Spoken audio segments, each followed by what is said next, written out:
अगर पासपोर्ट लेना है तो भूल जाओ, पूरी ज़िंदगी खा जाएगा ये, पासपोर्ट नहीं देगा आपको। पासपोर्ट तो नहीं देते, पासपोर्ट जिसने इधर का सोच के आना है वो तो भूल जाए। बच्चा पैदा हो गया, वो पुर्तगीज़ है, 1 साल का अरसा अगर गुजारा हुआ हो, यहाँ पर भी ऐसा कुछ चक्कर है? आपको 20 साल हो गए यहाँ पर, पासपोर्ट मिल गया आपको यहाँ? नहीं सर, अभी तक पासपोर्ट नहीं दिया आपको? पासपोर्ट नहीं है। 20 साल में ये पासपोर्ट नहीं है? कितने टाइम में ये पासपोर्ट दे देता है लोगों को? ये जी 30 साल में भी नहीं। फिर दोस्तों, इस वक्त मैं ग्रीस में मौजूद हूँ और ग्रीस में इसका जो सिटी है एथेंस, वहाँ पे मौजूद हूँ।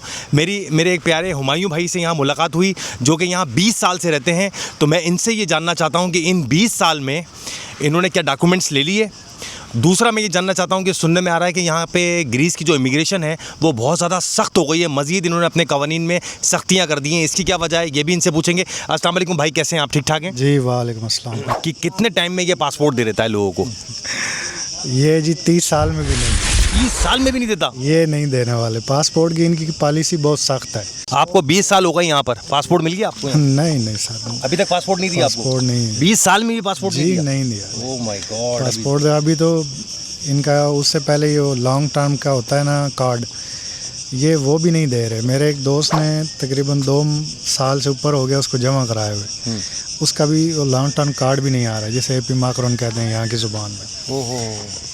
तो इमिग्रेशन के लिहाज से ये मुल्क जो है यूरोप में तकरीबन आप कह लें कि सबसे बुरा भी है पेपरों के लिहाज से। पेपरों के लिहाज। अच्छा, यहाँ मिनिमम तनख्वाह कितनी है लोगों की? जैसे पुर्तगाल से मैं आया हूँ तो पुर्तगाल में 870 दे रहा है पुर्तगाल, ठीक है, और यहाँ पर कितनी है मिनिमम? यहाँ 690 थी जो अब बढ़ा के 880 की गई है। नौकरी यहाँ मिल जाती है? नौकरी मिल जाती है। अगर बंदा इलीगल हो उसको भी मिल जाता है काम? इलीगल को में मिल जाता है काम, मिलने में कोई परेशानी नहीं। अच्छा, इलीगल में जिस तरह दुनिया में होता है कि वो अपनी मर्जी के पैसे देते हैं, दिए नहीं दिए, इस तरह का भी कोई चक्कर है? क्योंकि आप हुकूमत के साथ टैक्स नंबर नहीं, हमारे लोग नहीं ना, आपने काम यहाँ के मकामी लोग के पास करना है, मकामी बाशिंदे के पास आप काम करेंगे तो उससे जो आपका सेटलमेंट होगा वो आपको देगा।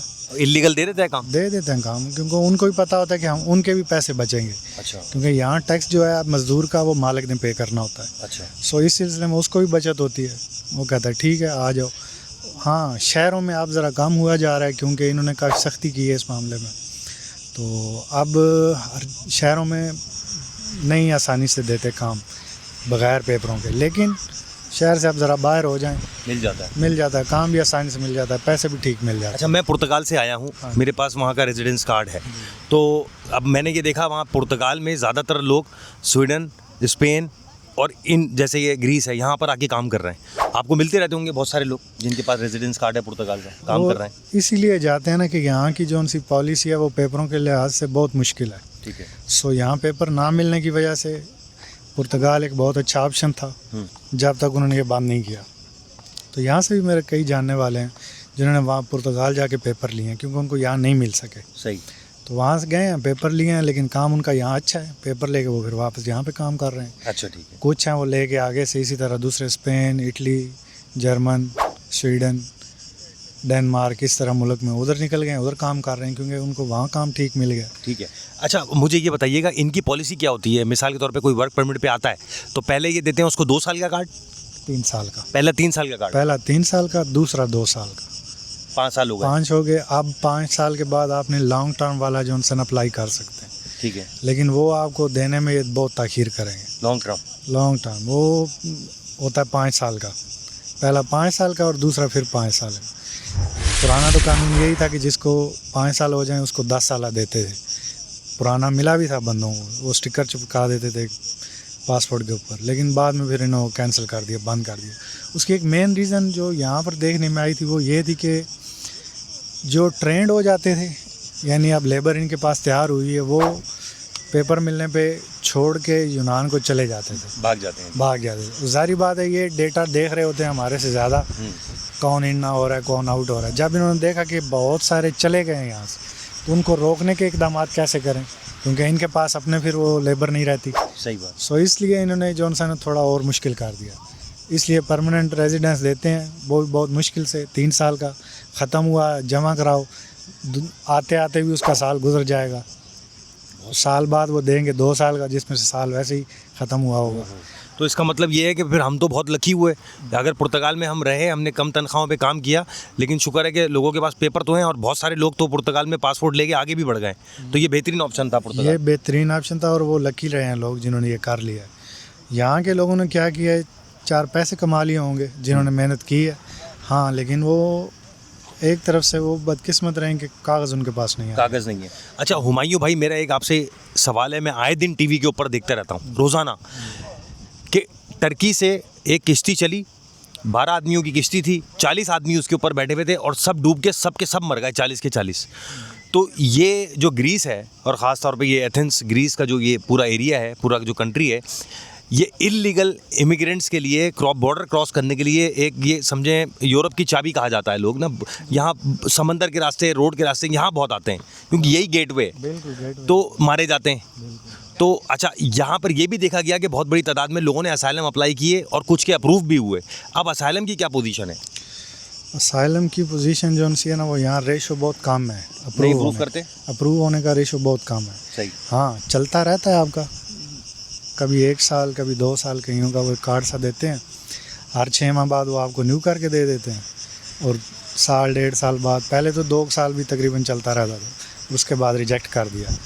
100 में से किसी एक का अप्रूव कर दिया। जिसको अप्रूव करते हैं उसको फिर वो एक अलग पासपोर्ट देते हैं, यूरोपीय यूनियन का पासपोर्ट। उसमें क्या है कि आप अपने मुल्क नहीं जा सकते उस पर, ठीक है, अब आप यूरोपीय यूनियन में जा सकते हैं। सही। और अगर यहाँ से आपने लिया है तो आप किसी और मुल्क में जाना चाहते हैं, सही। लेके उधर चले जाएं, काम करें, रहें, लेकिन वो उस पर आप अपने होम कंट्री नहीं जा सकते। सही है। अच्छा मुझे ये बताइएगा, ये बेरोजगारी अलाउंस सुना है देते हैं, बड़ा अच्छा, ऐसा कुछ है? बेरोजगार जो लोग यहाँ टैक्स पेयर हैं, यहाँ रह रहे हैं, तो इसका क्या रेशियो है? जी, जो टैक्स पेयर हैं उनको मिलता है कि अगर उन्होंने 1 साल काम किया है, साल के बाद उनका काम बंद हो गया, वो अप्लाई करते हैं, उनको जो उनसे तकरीबन 380 से 420 यूरो तक मानना देते हैं, वो तकरीबन 6 माह देते हैं। अच्छा, 6 माह के बाद बंद करते हैं? जी, तकरीबन 6 माह के बाद बंद कर। ठीक है। अच्छा ये भी बताइएगा हुमायूं भाई, जिनके बच्चे यहाँ पैदा हुए हैं, क्या उनको डायरेक्ट पैदा होते ही, जिस तरह पुर्तगाल ने ये ऑफ़र लगाई हुई थी अभी तक कि जैसे ही बच्चा, बाप के पास कार्ड हो ना हो, बच्चा पैदा हो गया, वो पुर्तगीज़ है, 1 साल का अरसा अगर गुजारा हुआ हो, यहाँ पर भी ऐसा कुछ चक्कर है? नहीं, यहाँ ऐसा नहीं है। यहाँ अगर बाप इलीगल है तो बच्चे को भी इलीगल तस्वर किया जाता है। उसके लिए इन्होंने थोड़ा ऐसा लगा, बच्चा हो, जवान थोड़ा हो, 6 साल स्कूल करे, उसके बाद उसके पास हक है कि वो यहाँ का शनाख्ती कार्ड और पासपोर्ट अप्लाई कर सके बाद में। अच्छा। उससे पहले इतना आसान नहीं है। नहीं। तो आप ये बात तो मानेंगे ना कि चलें, वहाँ नौकरियों की तंगी सही, मुल्क भी थोड़ा सा हल्का सही, मगर उसने पेपरों के लिहाज से तो सबको नवाजा है। हाँ, ये तो पुर्तगाल का जो एक वाहिद कंट्री शायद यूरोप में जो इस मामले में मज़दूरों के हक़ में बहुत बेहतर है। जिन्होंने पेपर लेने हैं और अपना स्टैंड पकड़ना है उस तरफ से, उनके लिए तो वो बेस्ट जो उनसे ऑप्शन है। सुना है कोई किश्ती डूब गई और उसमें फिर वो कोई 25-30 पाकिस्तानी थे, वो सब मारे गए। ये कश्ती डूबने वाले मामला तो इतने हो चुके हैं ना कि अब तो कह के भी लोग थक गए हैं। अच्छा, सबसे ख़तरनाक बात ये हुमायूं भाई, लेडीज़ भी होती हैं उस किश्ती में, आदमियों के साथ लेडीज़ भी होती हैं और डूब के मरते हैं सब। मसला क्या है पता है कि गुर्बत एक ऐसी चीज़ है ना, वो जो आते हैं और मरना, वो मौत कबूल करते हैं, वो कहते हैं रोज़ रोज़ मरने से एक बार ही अच्छा है। सही बात। चलो पहुंच जाएंगे तो ये अभी कुछ कमा के सीधे हो जाएंगे। सही बात। और अब जिनकी लिखी हुई है इस तरह ही मरना या मौत आना, वो बेचारे रह जाते हैं पीछे। और कश्तियाँ तो ये अब उससे भी ज़्यादा ख़तरनाक लीबिया से शुरू हुआ काम जी। और यहाँ से तुर्की से जो कश्तियाँ वगैरह आती थी इस तरफ, वो तो फिर भी ठीक होती थी, लेकिन अब जो ख़बरों में देखा है, टीवी में देखा है, वो कश्तियाँ भी वो तकरीबन पुरानी होती हैं और वो जैसे 20 की कैपेसिटी में वो 50 बैठे होते हैं। थोड़ा सा भी उसमें वो दरिया के समुद्र में थोड़ी लहर आ गई, वो उलट गई। अगर कोई पास ना हुआ, कोई शिप ऐसा जो उसको बचा सकता, तो वो सब मर गए। अगर पासपोर्ट लेना है तो भूल जाओ, पूरी ज़िंदगी खा जाएगा ये, पासपोर्ट नहीं देगा आपको। तो नहीं देते पासपोर्ट, जिसने इधर का सोच के आना है वो तो भूल जाए। वो सिर्फ एक सूरत में मिलेगा आपको कि आप यहाँ के बॉर्न हो, आपके बच्चे ले सकेंगे, आप नहीं ले सकेंगे, क्योंकि इन्होंने जो वो पासपोर्ट देने वाला एक टेस्ट रखा हुआ है, वो इतना मुश्किल है कि वो यूनिवर्सिटी से पढ़े हुए बच्चे भी फेल होते हुए देखें। ठीक है मेरे दोस्तों, अपना ख्याल रखें, इंशाल्लाह अगली वीडियो में आपसे मुलाकात होती है। अल्लाह हाफ़िज़।